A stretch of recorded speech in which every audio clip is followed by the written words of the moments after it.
So I think it's important that we clarify. So I think Gabi saying that we're collecting money and giving it to them is not correct.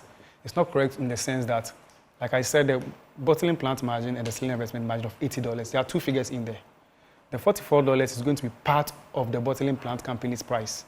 So you know the bottling plant companies are going to fill and then sell to the LPG marketing companies. So the price at which they will sell to the LPG marketing companies will have the $44, which is their margin. So that will be in their price. You are not going to collect and give back to them.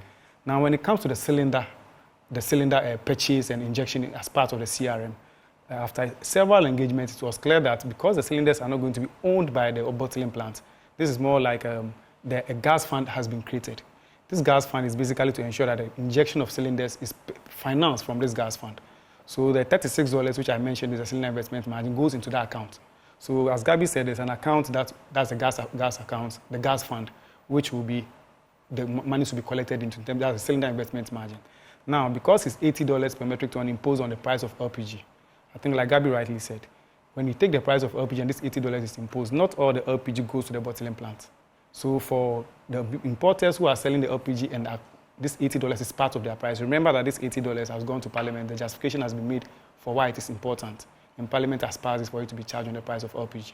So every LPG imported and sold to the LPG marketing companies, whether for the regular retail or through the bottling plant, has this $80. So for those who are selling to the regular LPG companies and this $80 is part of their price, they pay into this fund.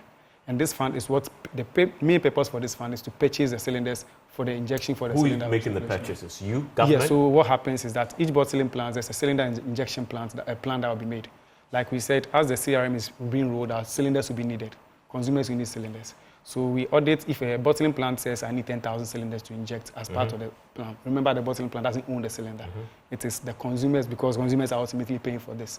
So basically, consumers now go to exchange LPG, they don't pay for the cylinder, they only pay for the cost of the LPG. So this gas fund basically pays for the, NPA manages a lot of funds. Like so the NPA will take the monies from the fund and purchase cylinders? Yes. So just like, for example, the way we manage the EPPF. The EPPF pays for the cost of transportation in the industry. So monies are collected from the price board up into the EPPF fund, and this is what pays for the distribution of petroleum products across the country. A similar thing has been created for the purchase of the cylinders for the injection into the CRM policy. So basically, that's how it operates. So it is not money being collected and we paying back to the bottling plants. When they sell, their price that they sell to the LPG marketing companies, the $44 that's part, is their margin, and it is retained with them. Okay. So basically, that's what it is.